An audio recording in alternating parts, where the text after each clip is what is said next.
Hello, friends. Good evening, all of you. I am Devi Singh sir. आज फिर आपके लिए लेकर के आया हूँ इंडियन हिस्ट्री में से कुछ चुनिंदा टॉपिक्स जिसके बारे में आज मैं आपको अवगत कराना चाहता हूँ।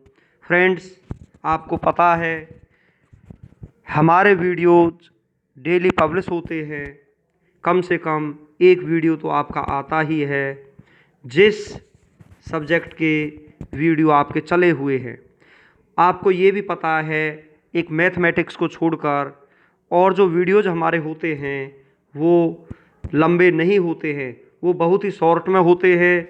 टॉपिक पूरा होता है परंतु वीडियो हमारा शॉर्ट होता है। तो मैं आपसे कहना चाहूँगा कि वीडियो को पूरा देखें, 2-4 मिनट्स का वीडियो देख करके ना छोड़ें जिससे आपको अधूरी जानकारी प्राप्त हो। हम ये नहीं चाहते। यदि आप किसी काम को करते हो तो आप पूरा मन लगा करके करिए। तो आज हम इंडियन हिस्ट्री में आपको बताने जा रहे हैं ब्राह्मण साम्राज्य की नींव कैसे पड़ी। ब्राह्मण साम्राज्य, और इसी वीडियो में मैं आपको बताऊंगा कुषाण वंश के बारे में भी। और आपको फ्रेंड्स मैं जानकारी दे दूं, कुषाण वंश के बाद मैं आपको इसी वीडियो में कराने वाला हूं गुप्त साम्राज्य के बारे में। तो गुप्त साम्राज्य क्या था, कैसे आया, कौन किसने क्या इसमें किया। तो आज इस छोटे से वीडियो में आपके 3 टॉपिक्स रहेंगे: ब्राह्मण साम्राज्य, कुषाण वंश, गुप्त साम्राज्य। तो बड़ा इंटरेस्टिंग टॉपिक में लेकर के आया हूँ। सभी स्टूडेंट्स और मेरे फ्रेंड्स ध्यान से हर लाइन को ध्यान से पढ़ें और देखें। देखिए, चलते हैं अपने टॉपिक पर। क्या है? पुष्यमित्र शुंग, जिसने मगध पर शुंग वंश की नींव डाली, ब्राह्मण जाति का था। क्या है? पुष्यमित्र शुंग, जिसने मगध पर शुंग वंश की नींव डाली, ब्राह्मण जाति का था। शुंग शासकों ने अपनी राजधानी विदिशा में स्थापित की। राजधानी कहाँ स्थापित की? विदिशा।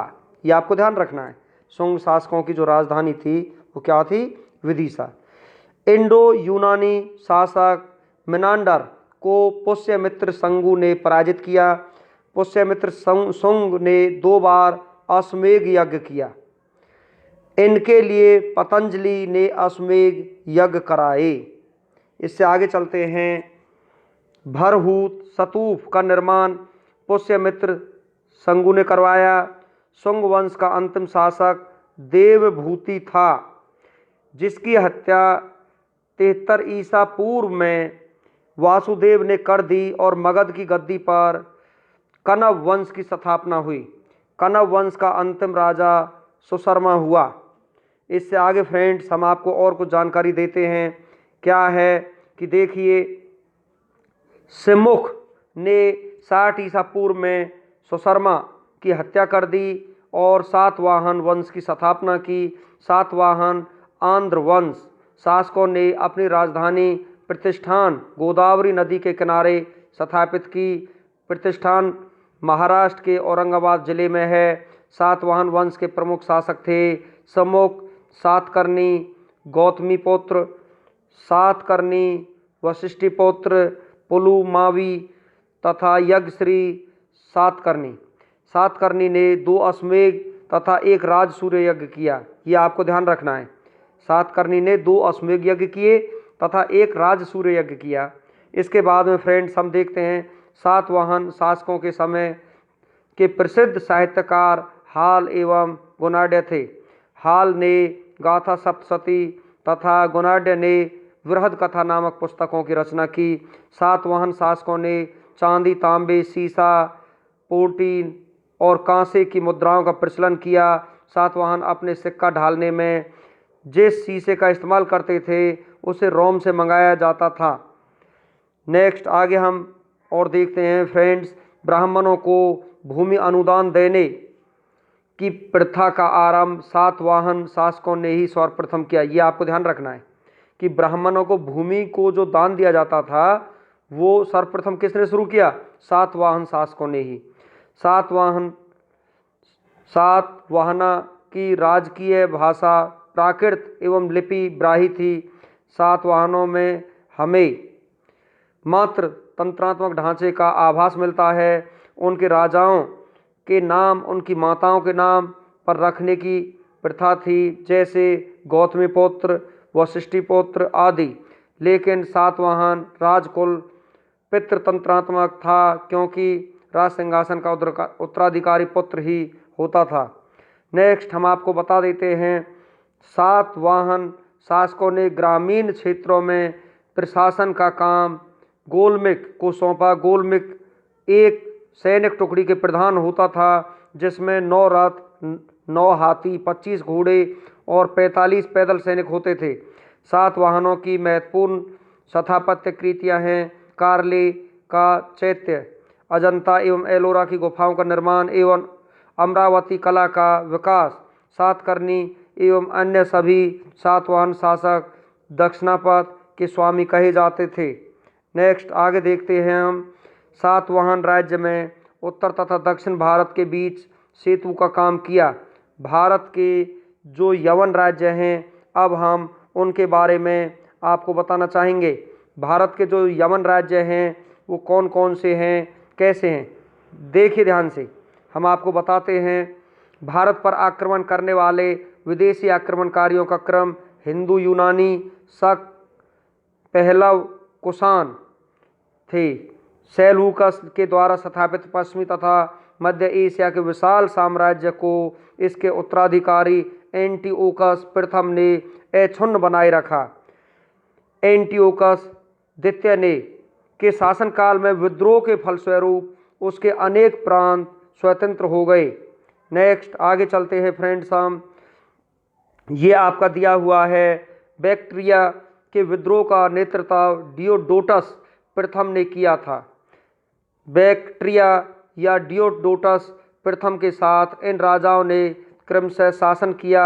डियोडोटस द्वितीय, यूथिडेमस, डेमिट्रियस, मिनांडर, यूक्रेटाइडस, एंटी आल्किडस तथा हर्मिक्स।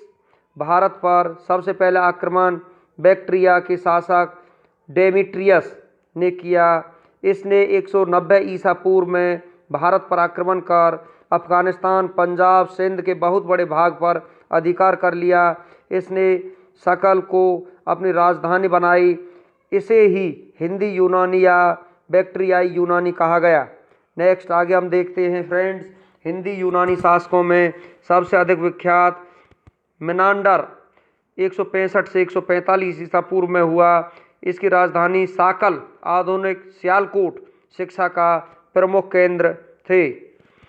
अब आपको हम बता देते हैं कुछ और जानकारियाँ मिनांडर के बारे में। मिनांडर ने नागसेन, नागार्जुन के बौद्ध धर्म की दीक्षा ली।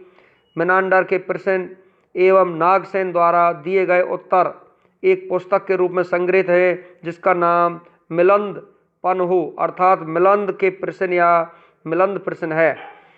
नेक्स्ट, हिंदी यूनानी भारत के पहले शासक हुए जिनके जारी किए सिक्के के बारे में निश्चित रूप से कहा जा सकता है कि सिक्के किन किन राजाओं के हैं। भारत में सबसे पहले हिंदू यूनानियों ने ही सोने के सिक्के जारी किए। नेक्स्ट हम चलते हैं, अब है हमारा हिंदी यूनानी शासकों ने भारत के पश्चिमोत्तर सीमा प्रांत में यूनान की प्राचीन कला चलाई, जिसे हेलेनिस्टिक आर्ट कहते हैं। भारत में कंधार कला इसका उत्तम उदाहरण है। यूनानियों ने पर्दे का प्रचलन आरंभ कर भारतीय नाट्य कला के विकास में योगदान दिया। चूँकि पर्दा यूनानियों की देन या इसलिए वह यवेनिका के नाम से प्रसिद्ध हुआ। इससे आगे चलते हैं, शक। यूनानियों के बाद शक आए। शकों की 5 शाखाएं थी और हर शाखा की राजधानी भारत और अफगानिस्तान में अलग अलग भागों में थी।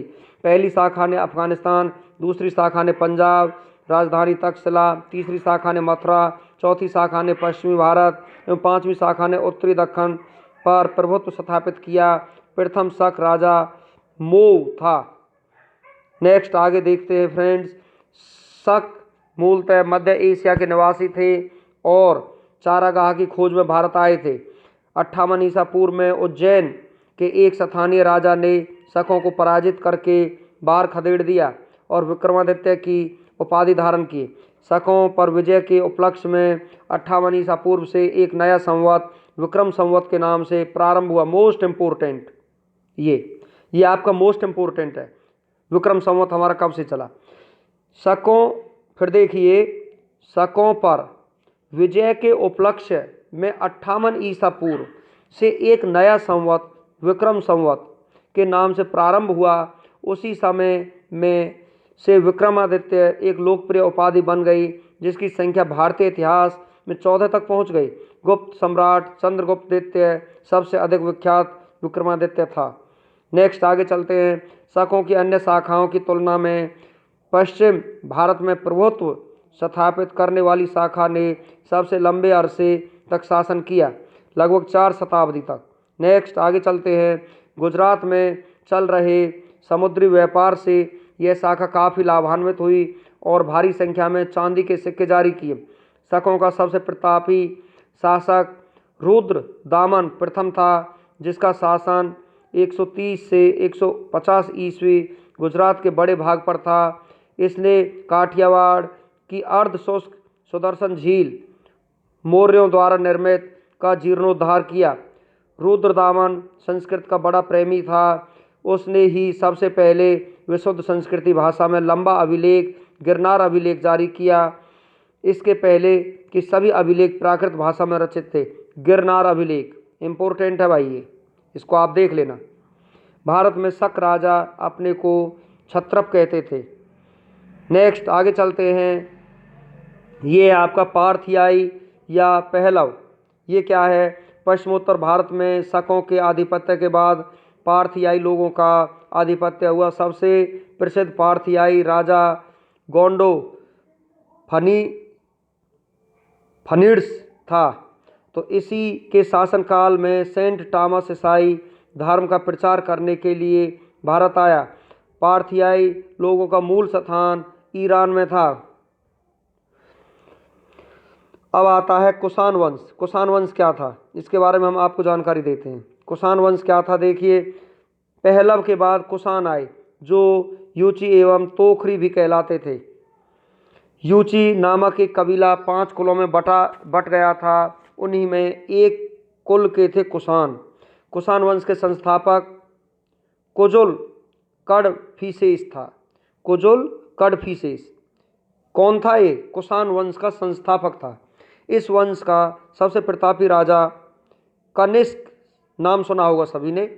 सबसे प्रतापी राजा कनिष्क था। ये कुषाण वंश से संबंध रखता था। इसकी राजधानी पुरुषपुर या पेशावर थी। कुषाणों की द्वितीय राजधानी मथुरा थी। नेक्स्ट आगे बढ़ते हैं हम। कनिष्क ने 78 ईसा गद्दी पर बैठने के समय एक संवत चलाया जो शक संवत कहलाता है, जिसे भारत सरकार द्वारा प्रयोग में लाया जाता है। बौद्ध धर्म की चौथी बौद्ध संगति कनिष्क के शासनकाल में कुंडलवन कश्मीर में प्रसिद्ध बौद्ध विद्वान वसुमित्र की अध्यक्षता में हुई। कनिष्क बौद्ध धर्म के महायान संप्रदाय का अनुयायी था। आरंभिक कुषाण शासकों ने भारी संख्या में स्वर्ण मुद्राएं जारी की, जिनकी शुद्धता गुप्त काल की स्वर्ण मुद्राओं से उत्कृष्ट हैं।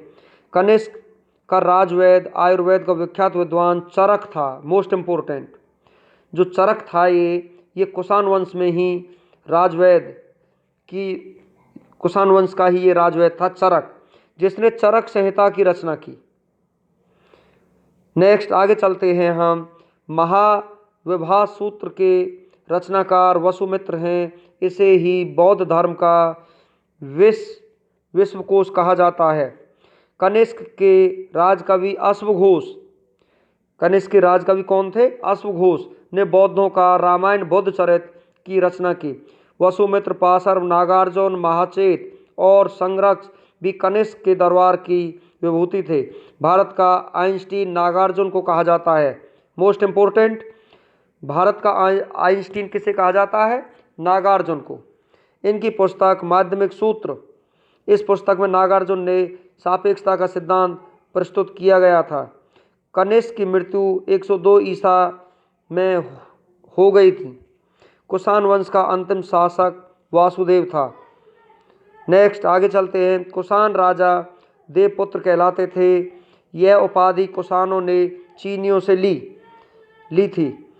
गांधार शैली एवं मथुरा शैली का विकास कनिष्क के शासनकाल में हुआ था। रेशम मार्ग पर नियंत्रण रखने वाले शासकों में सबसे प्रसिद्ध कुषाण थे। कुषाण साम्राज्य में मार्गों पर सुरक्षा का प्रबंध था। रेशम बनाने की तकनीक का आविष्कार सबसे पहले चीन में हुआ था। मोस्ट इम्पोर्टेंट, रेशम बनाने की तकनीक का आविष्कार सबसे पहले कहाँ हुआ था? चीन में हुआ था। आगे चलते हैं गुप्त साम्राज्य। अब हम चलते हैं गुप्त साम्राज्य पर। गुप्त साम्राज्य क्या, कैसे, कहाँ? देखिए, गुप्त साम्राज्य का उदय 3री शताब्दी के अंत में प्रयाग निकट कौशाम्बी में हुआ। गुप्त वंश का संस्थापक श्रीगुप्त 240 से 280 ईस्वी में इसका जन्म था। तो 40 वर्ष तक इसने जो है वो राज किया। श्रीगुप्त का उत्तराधिकारी घटोत्कच 280 से 320 ईस्वी में हुआ। गुप्त वंश का प्रथम महान सम्राट चंद्रगुप्त प्रथम था। यह 320 ईस्वी में गद्दी पर बैठा। इसने लिच्छवी राजकुमारी कुमार देवी से विवाह किया। इसने महाराजाधिराज की उपाधि धारण की। किसने? महाराजाधिराज। ये उपाधि किसने प्राप्त की? ये उपाधि जो है हमारे गुप्त वंश का प्रथम महान सम्राट चंद्रगुप्त प्रथम था, उसने ये उपाधि प्राप्त की महाराजाधिराज की। नेक्स्ट आगे चलते हैं। गुप्त संवत 319 से 320 ईस्वी की शुरुआत चंद्रगुप्त प्रथम ने की। चंद्रगुप्त प्रथम का उत्तराधिकारी समुद्रगुप्त हुआ, जो 335 ईस्वी में राजगद्दी पर बैठा। इसने आर्यवर्त के 9 शासकों और दक्षिणवर्त के 12 शासकों को पराजित किया। इन्हीं विजयों के कारण इसे भारत का नेपोलियन कहा जाता है। भारत का नेपोलियन मोस्ट इंपोर्टेंट है ये। भारत का नेपोलियन किसे कहा जाता है? चंद्रगुप्त को। किसे? चंद्रगुप्त को या समुद्रगुप्त को? आपको देखना है। देखिए, मैं आपको दोबारा बता देता हूं। चंद्रगुप्त प्रथम का उत्तराधिकारी समुद्रगुप्त हुआ, जो 335 ईस्वी में राजगद्दी पर बैठा। तो इसने आर्यवर्त के 9 शासकों को और दक्षिणावर्त के 12 शासकों को पराजित किया। तो समुद्रगुप्त को ही भारत का नेपोलियन कहा जाता है। किसे? समुद्रगुप्त को।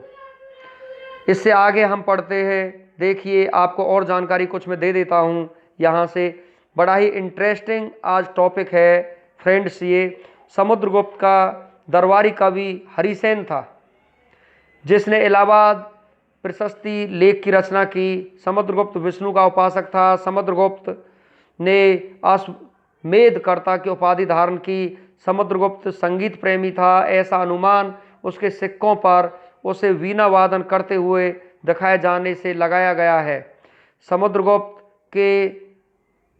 समुद्रगुप्त ने विक्रमांक की उपाधि धारण की थी। इसे कविराज भी कहा जाता था। समुद्रगुप्त का उत्तराधिकारी चंद्रगुप्त द्वितीय हुआ, जो 300 ईस्वी में राजगद्दी पर बैठा।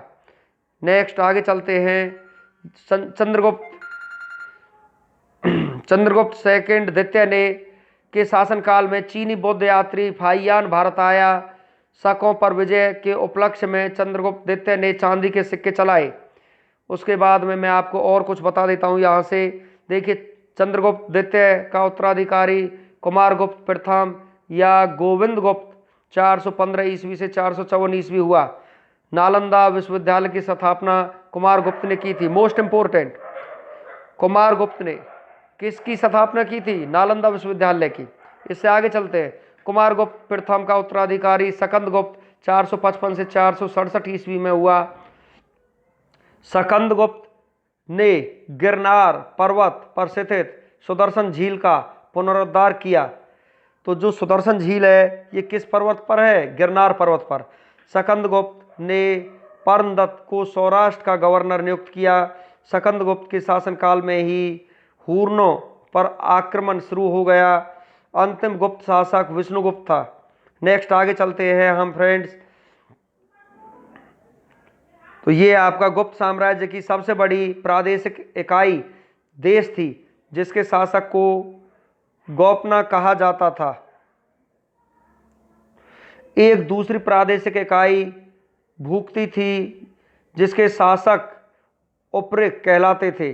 भूक्ति के नीचे विषय नामक प्रशासनिक इकाई होती थी जिसके प्रमुख विषयपति कहलाते थे। पुलिस विभाग का मुख्य अधिकारी दंड पाशिक कहलाता था।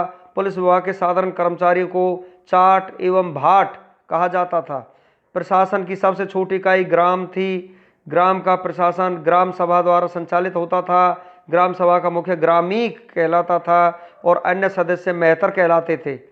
ग्राम समूहों की छोटी इकाई को पेट कहा जाता था।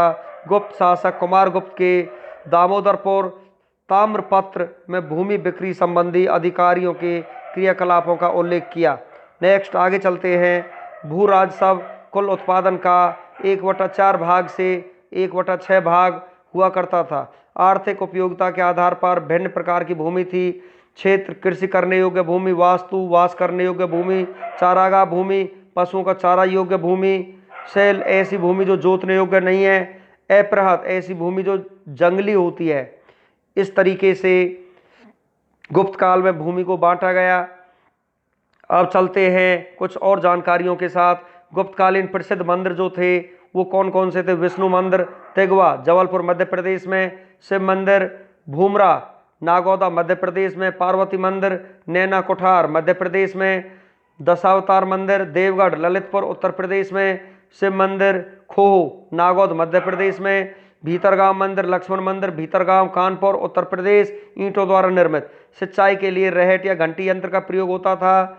श्रेणी के प्रधान को ज्येष्ठक कहा जाता था। गुप्त काल में उज्जैन सर्वाधिक महत्वपूर्ण व्यापारिक केंद्र था। गुप्त राजाओं ने सर्वाधिक स्वर्ण मुद्राएं जारी की। इनकी स्वर्ण मुद्राओं को अभिलेखों में दीनार कहा गया है। नेक्स्ट आगे चलते हैं हम।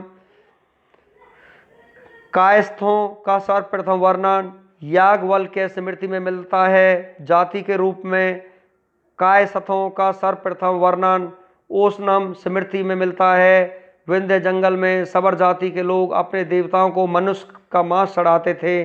पहली बार किसी के सती होने का प्रमाण 510 ईस्वी के भानुगुप्त के एरन अभिलेख में मिलता है, जिसमें किसी भोजराज की मृत्यु पर उसकी पत्नी के सती होने का उल्लेख है। गुप्त काल में वेश्यावृत्ति करने वाली महिलाओं को गणिका कहा जाता था। वृद्ध वेश्याओं को कुट्टनी कहा जाता था। इससे आगे हम कुछ और जानकारी आपको देना चाहते हैं गुप्त वंश के बारे में। गुप्त सम्राट वैष्णव धर्म के अनुयायी थे तथा उन्होंने इसे राजधर्म बनाया था। विष्णु का वाहन गरुड़ गुप्तों का राज चिन्ह था। गुप्त काल में वैष्णव धर्म संबंधी सबसे महत्वपूर्ण अवशेष देवगढ़ जिला ललितपुर का दशावतार मंदिर है। यह बेतवा नदी के तट पर स्थित है। अजंता में निर्मित कुल 29 में वर्तमान में केवल 6 ही शेष हैं। अजंता में निर्मित कुल 29 गुफाओं में वर्तमान में केवल 6 ही शेष हैं, जिनमें गुफा संख्या 16 एवं 17 ही गुप्तकालीन है। इसमें गुफा संख्या 16 में उत्कीर्ण मरणासन राजकुमारी का चित्र प्रशंसनीय है। गुफा संख्या 17 के चित्र को चित्रशाला कहा गया है। इस चित्रशाला में बुद्ध के जन्म, जीवन, महाभिनिष्कमन एवं महापरिनिर्वाण की घटनाओं से संबंधित चित्र उद्धृत किए गए हैं। अजंता की गुफाएं बौद्ध धर्म की महायान शाखा से संबंधित हैं। गुप्त काल में निर्मित अन्य गुफा बाघ की गुफा है, जो बाघ जिला थार मध्य प्रदेश नामक स्थान पर विंध्य पर्वत को काटकर बनाई गई थी। चंद्रगुप्त द्वितीय के शासनकाल में संस्कृत भाषा का सबसे प्रसिद्ध कवि कालिदास थे। ये चंद्रगुप्त द्वितीय के समय के कवि थे कालिदास। चंद्रगुप्त द्वितीय के दरबार में रहने वाला आयुर्वेदाचार्य धन्वंतरी थे। मोस्ट इंपोर्टेंट, चंद्रगुप्त द्वितीय के दरबार के ये आयुर्वेदाचार्य थे। गुप्त काल में विष्णु शर्मा द्वारा लिखित पंचतंत्र संस्कृत को संसार का सर्वाधिक प्रचलित ग्रंथ माना जाता है। बाइबल के बाद इसका दूसरा स्थान है। इसे 5 भागों में बांटा गया है। मित्रभेद, मित्रलाभ, संधि विग्रह, लब्ध प्रनाश, अपरिछाकारित्व। आर्यभट्ट ने आर्यभट्टियम सूर्य सिद्धांत नामक ग्रंथ लिखे। इसी ने सर्वप्रथम बताया कि पृथ्वी सूर्य के चारों ओर घूमती है। नेक्स्ट, चंद्रगुप्त द्वितीय के दरबार में रहने वाले प्रमुख विद्वान वाराह मिहिर, धन्वंतरी, ब्रह्मगुप्त आदि थे। पुराणों की वर्तमान रूप में रचना गुप्त काल में हुई। इसमें ऐतिहासिक परंपराओं का उल्लेख है। नेक्स्ट, संस्कृत गुप्त राजाओं की शासकीय भाषा थी। गुप्त काल में चांदी के सिक्कों का रुपये का गुप्त काल में चांदी के सिक्कों को रुपये का कहा जाता था। इससे आगे चलते हैं। याज्ञवल्क्य, नारद, कात्यायन एवं बृहस्पति स्मृतियों की रचना गुप्त काल में ही हुई। मंदिर बनाने की कला का जन्म गुप्त काल में ही हुआ। त्रिमूर्ति की अवधारणा का विकास गुप्त काल में ही हुआ। गुप्त काल लौकिक साहित्य की सृजना के लिए स्मरणीय है। भास के 13 नाटक इसी काल के हैं। शूद्रक का लिखा नाटक मृच्छ कटिकम या माटी की खिलौना गाड़ी, जिसमें निर्धन ब्राह्मण के साथ वेश्या का प्रेम वर्णित है, प्राचीन नाटकों में सर्वोत्कृष्ट माना जाता है। कालिदास की कृति अभिज्ञान शाकुंतलम, राजा दुष्यंत और शकुंतला, बहुत ही कालिदास की ये जो है फेमस कृति है अभिज्ञान शाकुंतलम। इसमें अभिज्ञान शाकुंतलम में किसका वर्णन मिलता है? राजा दुष्यंत एवं शकुंतला की प्रेम कथा का। प्रथम भारतीय रचना है जिसका अनुवाद यूरोपीय भाषाओं में हुआ। ऐसी दूसरी रचना है भागवत गीता। नेक्स्ट, आगे हम पढ़ते हैं। सांस्कृतिक उपलब्धियों के कारण गुप्त काल को भारतीय इतिहास का स्वर्ण युग भी कहा जाता है। यहाँ लास्ट लाइन में देखिए कितनी गहराई दी हुई है इसमें। सांस्कृतिक उपलब्धियों के कारण गुप्त काल को भारतीय इतिहास का स्वर्ण युग भी कहा जाता है। तो फ्रेंड्स, हमारा आज का वीडियो यहीं पर ख़त्म होता है। अब आपने देख ही लिया होगा इस वीडियो में कितनी गहराई की बातों को हमने एक्सप्लेन करके आपको बताया है। तो यदि वीडियो आपको अच्छा लगा हो और आपको लगता हो कि इस वीडियो को बनाने में बहुत ही ज़्यादा मेहनत लगी है, तो आप इसे लाइक करें और चैनल को सब्सक्राइब कर दें, जिससे हमारे और नए वीडियो आप तक पहुंचाए जा सकें। Thank you.